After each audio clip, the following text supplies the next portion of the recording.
The whisper in the void. The silence of Viridian Outpost was a physical presence, a heavy blanket woven from sterile, recycled air and the vast, empty tapestry of space outside the viewport. Dr. Eris Thorne preferred it that way. Silence allowed him to listen to the whispers of ghosts, and the ghost he was currently communing with was an entire civilization. The resonance codex sat suspended in a zero-gravity containment field in the center of his lab, a crystalline lattice of interlocking rings that pulsed with a faint, internal light. It was the only known major artifact of the Celestials, a race that had vanished from the galaxy 100 millennia before the first Glypton crawled from its spawning pool. To the Ascendant Glypton Consortium, it was a curiosity. To Eris, it was a Bible. For 3 standard years, he had worked, matching the Codex's harmonic emanations to the mathematical constants of the universe. It wasn't a language of words, but of pure physics, of resonant frequencies that described concepts. It was like trying to learn a symphony by feeling the vibrations through a meter of lead. But today, something had clicked. A cascade of resonant truths had unlocked, flowing into his diagnostic systems not as a whisper, but as a clear, articulate thought. He stared at the translation matrix, his heart hammering against his ribs. The glyphs on the screen were his own interpretation, human language stretched to its breaking point to contain an alien concept. From the third orbit cradle, the paradox-born shall come. They who hold love and wrath in the same heart, who build wonders with one hand and wield ruin with the other. Their rise will be the end of the great silence. Eris ran a trembling hand through his thinning hair. Third orbit cradle. Sol system. Earth. The paradox-born. It was a perfect, terrifyingly accurate description of humanity. A species that wrote poetry and built concentration camps, that healed the sick and engineered plagues, that reached for the stars while still fighting over dirt. They were a walking, talking contradiction. And according to the oldest, most advanced race the galaxy had ever known, their arrival on the galactic stage was a prophesied, epoch-defining event. His personal comm chimed, a sharp, intrusive sound in the sanctity of his lab. He tapped the receiver. Thorne here. Eris, it's Vance. The voice of Colonel Marcus Vance was gravelly, the sound of a man who had spent too much time in high-G maneuvers and tense negotiations. We've got incoming. Long-range sensors just picked up a Glypton fleet. Consortium markings. They're broadcasting standard diplomatic codes, but they're not slowing down. A cold dread washed over Eris, eclipsing his discovery. How far out, Colonel? 12 hours. They'll be in orbit by the time our report even reaches Sector Command. Their message was simple. They're exercising their claim on Celestial Artifact Designation 001 under the Elder Race Preservation Treaty. They're coming for the Codex. Of course, they were. The treaty was a joke, a document the Glyptons used to legitimize their looting of any technology left behind by races older than themselves. They saw the Codex not as a sacred text, but as a potential power source or a weapon to be reverse-engineered. They had no idea what it truly was. They couldn't. Their entire philosophy was based on cold, unyielding logic, the suppression of emotion, the pursuit of a singular, stagnant perfection. They were the antithesis of the paradox-born. Colonel, Eris said, his voice low and urgent. You need to see something. Right now. What I've just found, it changes everything. The Glyptons can't have it. Not because it's a weapon. Because it's about us. There was a pause on the other end. Vance was a soldier, a pragmatist who dealt in fleet compositions and kill-to-loss ratios. He had little time for Eris's academic obsessions, but he was also smart enough to know when his xenolinguist was genuinely alarmed.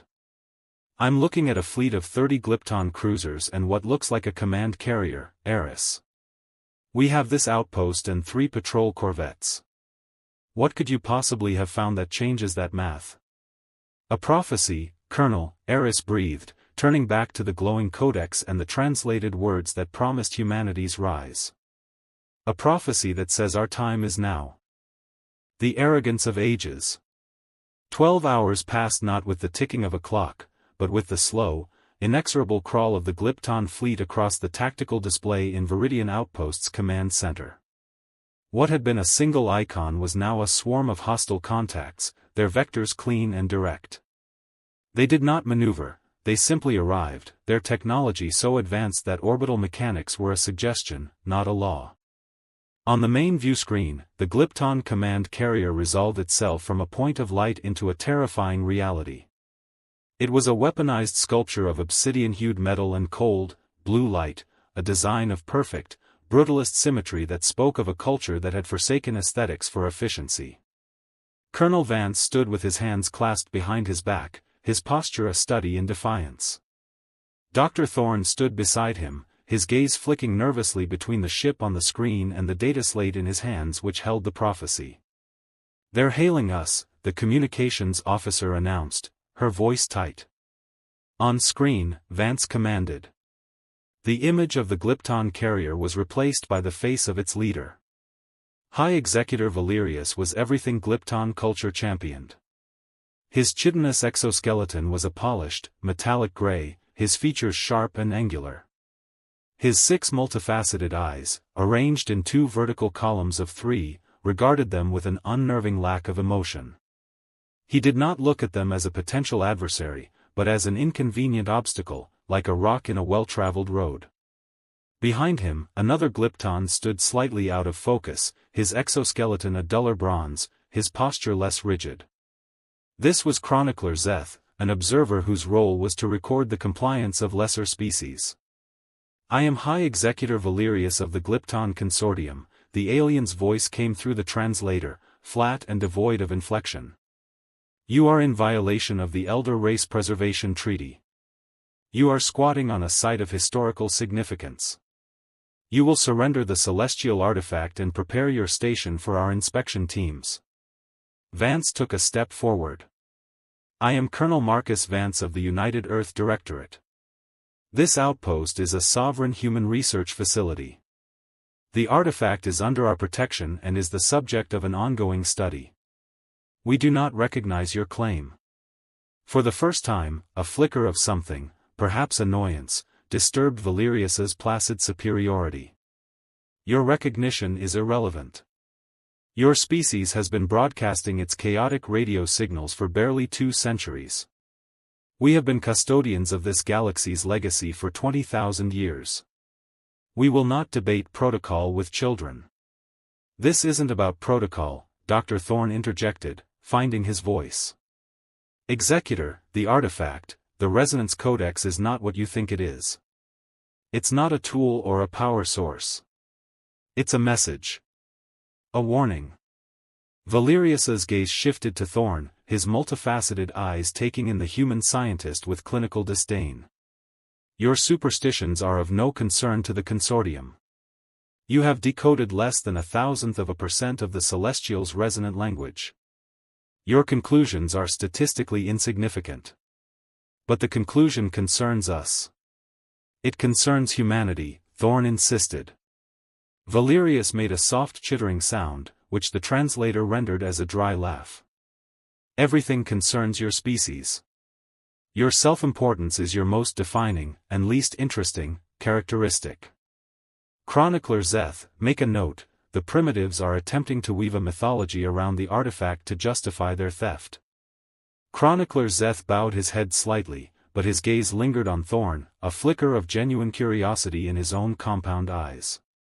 Valerius had already dismissed them, but Zeth had studied the few other fragments of celestial text the consortium possessed. They were always esoteric, always profound. A direct prophecy was not something to be casually ignored. "We are not surrendering the Codex," Vance stated, his voice like iron. "And your inspection teams will not be welcome. That is our final word." Valerius's mandibles clicked sharply.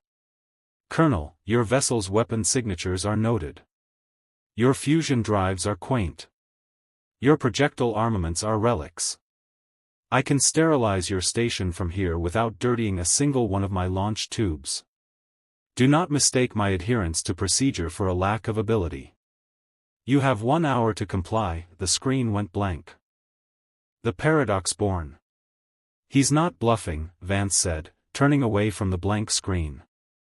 The threat hung in the air of the command center, thick and suffocating. What have you got, Eris? Give me something more than prophecy. Give me something I can use. Eris beckoned the colonel to a secondary console, his hands flying across the holographic interface. He pulled up his research, the resonant frequencies displayed as a complex, beautiful wave pattern. He's right about one thing. We've only decoded a fraction of it. But the part one got, it's the core thesis. The Celestials weren't just observing, they were analyzing. Look, he isolated a string of data. The Glyptons value logic, order. A straight line. They see any deviation as a flaw. The Celestials see it differently. They called us the paradox-born. You said that before. What does it mean? It means our greatest strength is what the Glyptons see as our greatest weakness, Eris explained, his passion overriding his fear. Our duality. We can be selfless and selfish, brilliant and moronic, hopeful and nihilistic, all at the same time. A Glypton commander can calculate the odds of a battle to the 10th decimal point. A human commander can win that same battle by doing something completely illogical that feels right in their gut. We can sacrifice a queen to save a pawn. We can burn our own fields to stop an invader. We don't just think outside the box, Colonel. We don't even see the box. To a race like the Glyptons, that isn't just unpredictable, it's terrifying. It's a variable they can't compute. Vance stared at the screen, a new understanding dawning in his eyes. He was a soldier. He knew the value of an unexpected move. So the prophecy isn't that we'll outfight them. It's that we'll outthink them in a way they can't comprehend. Exactly. The Celestials weren't predicting a war. They were predicting a paradigm shift. Brought on by us. While the humans contemplated their nature, aboard the Glypton carrier, Chronicler Zeth was conducting his own quiet investigation. Officially, he was cataloging the mission's progress. Unofficially, he was searching the consortium's deep archives, cross-referencing the humans' claim. He found a restricted file, a translation of a minor celestial relic found on a dead moon eons ago. It was considered a failed translation, full of nonsensical phrases. But Zeth, now seeing it through a new lens, felt a chill run through his segmented body. The text spoke of the flaw as function, of the symphony of chaos, and a final, cryptic warning, beware the logic of the illogical. He looked at the live feed of the human outpost, a tiny speck of defiance. They had decoded something the consortium, in all its millennia, had dismissed as nonsense.